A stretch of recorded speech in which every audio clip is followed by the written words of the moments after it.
और इस वक्त गणतंत्र दिवस की पूर्व संध्या पर राष्ट्रपति देश को संबोधित कर रही हैं। सीधे चलते ये शब्द हमारे संविधान के मूल भाव अर्थात लोकतंत्र को रेखांकित करते हैं। भारत की लोकतांत्रिक व्यवस्था लोकतंत्र की पश्चिमी अवधारणा से कहीं अधिक प्राचीन है।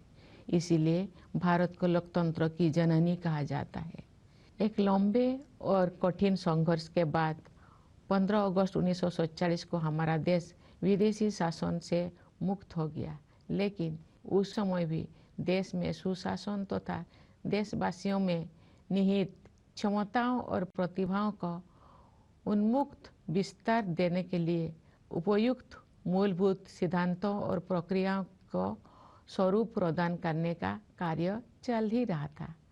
संविधान सभा ने सुशासन के सभी पहलुओं पर लगभग 3 वर्षों तक विस्तृत चर्चा की और हमारे राष्ट्र के महान आधारभूत ग्रंथ यानी भारत के संविधान की रचना की। आज के दिन हम सब देशवासी उन दूरदर्शी जननायकों और अधिकारियों का कृतज्ञतापूर्वक स्मरण करते हैं, जिन्होंने हमारा भव्य और प्रेरक संविधान के निर्माण में अमूल्य योगदान दिया था। हमारा देश स्वतंत्रता की शताब्दी की ओर बढ़ते हुए अमृत काल के प्रारंभिक दौर से गुजर रहा है। ये एक युगांतकारी परिवर्तन का कालखंड है। हमें अपने देश को नई ऊंचाइयों तक ले जाने का सुनहरा अवसर मिला है। हमारा लक्ष्यों को प्राप्त करने के लिए प्रत्येक नागरिक का योगदान महत्वपूर्ण होगा। इसके लिए मैं सभी देशवासियों से संविधान में निहित हमारे मूल कर्तव्यों का पालन करने का अनुरोध करूंगी।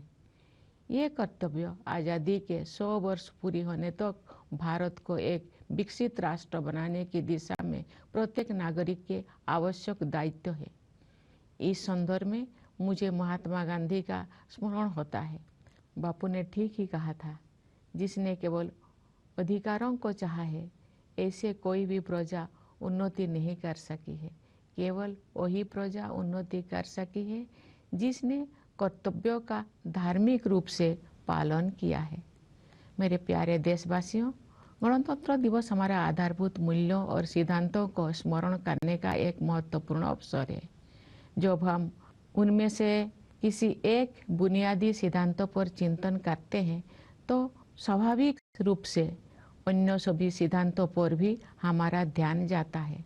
संस्कृति, मान्यताओं और परंपराओं की विविधता हमारे लोकतंत्र का अंतर्निहित आयाम है। हमारे विविधता का ये उत्सव समता पर आधारित है, जिसे न्याय द्वारा संरक्षित किया जाता है। ये सब स्वतंत्रता की वातावरण में ही संभव हो पाता है। इन मूल्यों और सिद्धांतों की समग्रता ही हमारी भारतीयता का आधार है। Doctor B.R. अम्बेडकर के प्रबुद्ध मार्गदर्शन में प्रवाहित इन मूलभूत जीवन मूल्यों और सिद्धांतों में रची बसी संविधान की भावधारा ने सभी प्रकार के भेदभाव को समाप्त करने के लिए सामाजिक न्याय के मार्ग पर हमें अडिग बनाए रखा है। मैं ये उल्लेख करना चाहूँगी कि सामाजिक न्याय के लिए अनवरत युद्धरत रहे श्री कर्पूरी ठाकुर जी की जन्म शताब्दी का उत्सव काल ही संपन्न हुआ है।